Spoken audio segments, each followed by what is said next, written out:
I'm going to start this video off by just going back in time to a previous E3 to set up the whole talking points of this video. This was E3 2007, 2008, 2006 maybe, I don't know. Whenever the PS3 was shown off for the first time, we got to see the price tag, the wonderful, marvelous price tag. Keep in mind that I was young. I don't even know if I was 18 at the time. If it was in 2006 or 2007, I definitely wasn't at 18 at the time. To me, it wasn't relevant because I wouldn't have bought the PS3 myself anyway. My parents would have bought it for me. So the price tag wasn't that big of a deal to me. But looking back on it as an adult, I can 100% see that that was the most horrible thing they could have possibly done to make their console sell as little as it did. But we all saw that it had the $600 price tag on the PS3. The Xbox 360, I don't know the price tag of it, but I imagine it was either $400 or $500. We see how that played out for Sony. Sony didn't win that console generation. Matter of fact, Xbox 360 blew them out of the water. PS3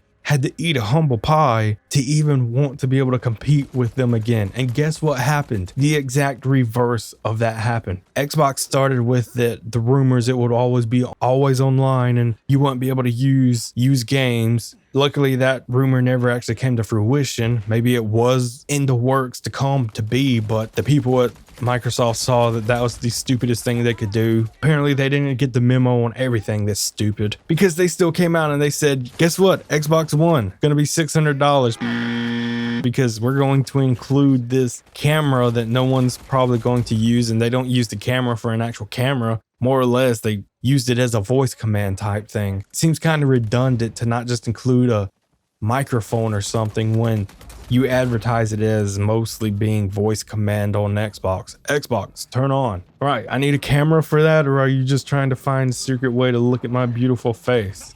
Which one is it, Microsoft? Because if you want me to put on a show for you, well, all I got to do is go get my Vaseline and I'm straying, but the point is that it was $600. It was $600 or $500. I don't know. But this isn't which console is the better. I'm just using the numbers to make an argument towards the point that because of the console wars, because PS3 had to eat humble pie, they made Xbox One have to eat that same piece of pie that's been passed around from place to place. Eat this humble pie because none of the PS4 is dominating. If the Steam store was the only place right now for your go-to in gaming, do you think that they would be as humble as they are? Do you think that they would try to make it be the best that they can be? There's so many other gaming studios that have launchers of their own.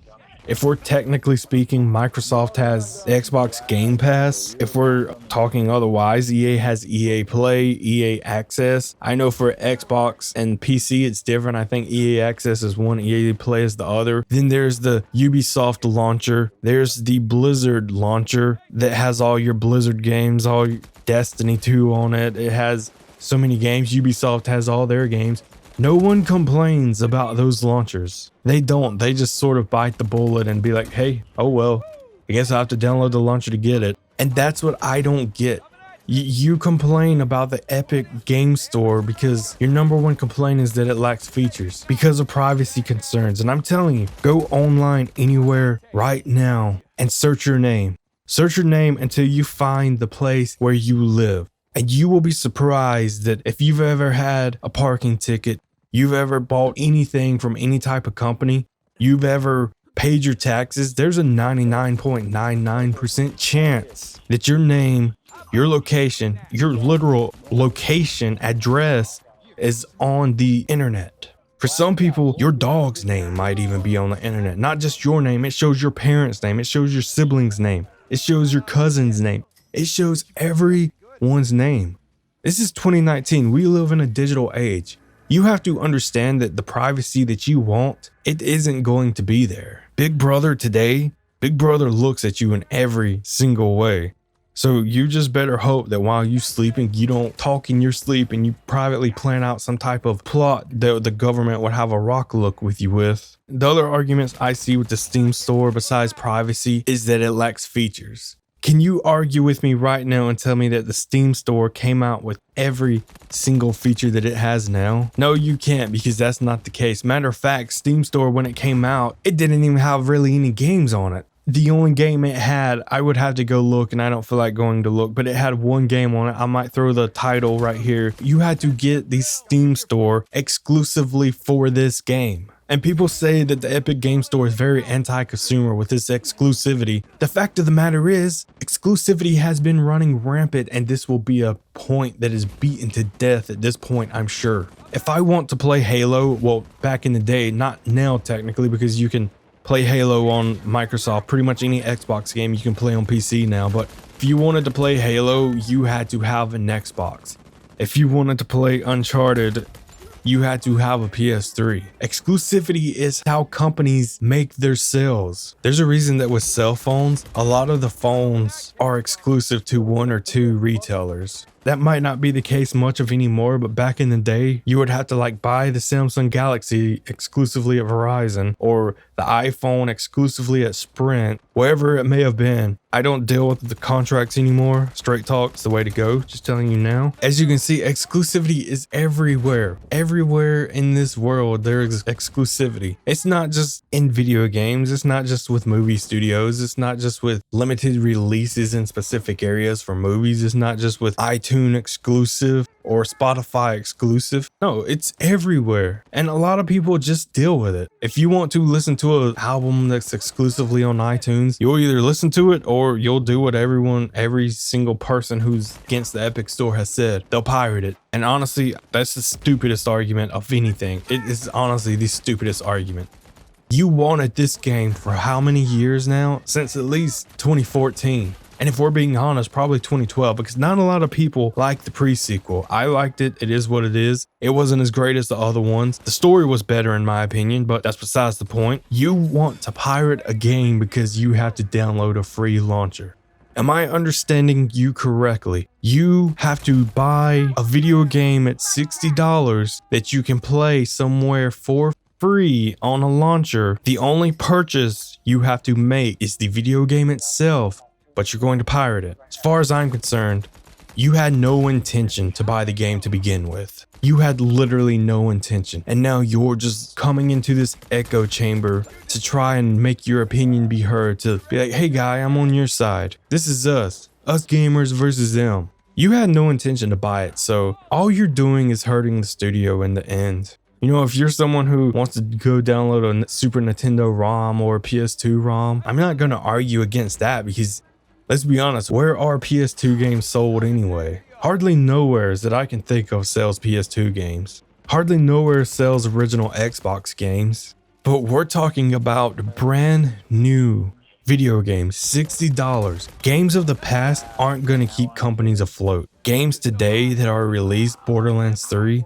I don't think that Gearbox has any problem of going under anytime soon. And honestly, you not buying Borderlands 3 on the Epic Game Store, it's not going to hurt their bottom line. It's been shown time and time again with Metro Exodus. That's the only one I can think of off the top of my head. But every single Epic Game Store exclusive has sold well. You're not going to hurt Borderlands 3 sales. Fact of the matter is, the majority of the sales are going to be coming from the Xbox and the PS4. That goes without saying. It's 100% going to be the majority of their sales. At the end of the day though, you're going to do what you want to do. Whether you're going to be someone who actually boycotts the game and just simply don't buy it until it comes to Steam, or you're going to be someone who wants to pirate it, and I honestly don't think you will be able to, because I feel like there will be some type of online verification. I feel like with all the talk with the piracy that's going on, Gearbox knows right now that they're going to make it be some type of always online game. Unfortunately for PC players, when it comes to piracy, Randy Pitchford has pretty much made it a war versus Steam because they allow the review bombing. It may be not only exclusive on the Epic Game Store, but there could be some type of feature on the PC version that's not on the consoles, that's some type of always online game. So in the end, all the talk of piracy, you could in the end end up only hurting the platform of your choice. And I feel like that's what's going to happen. Piracy on the consoles, it's not really that popular. PS4 has been cracked, but I mean, you have to have a specific PS4, specific firmware. Once it's gone until the next version of it is cracked. But that's where I'm going to end it. I just feel like if you make a big deal about this and you don't like the Epic Game Store, you're just, it's so petty. Honestly, it is. There are so many things that I would complain about in life, and where I play my games isn't one of them. If I had to download an application on the PS4 to be able to play an always online game, I would, because I enjoy the game. By all means, leave your comments below. I know that 50% of people probably are anti-Epic and they want to boycott it, whereas the other people are rational and they're like, I'm going to play the game regardless. I don't care if it's on the moon, Mars, or Epic Game Store, or Steam. I'm going to play it because I wanted to play it from the beginning. I enjoy these types of games, whatever it may be. Borderlands, Red Dead Redemption, that rumor was proven to be fake, but I'm just making it as an example. Just play the games you enjoy. You shouldn't complain about where you have to play them, as long as you're able to play them.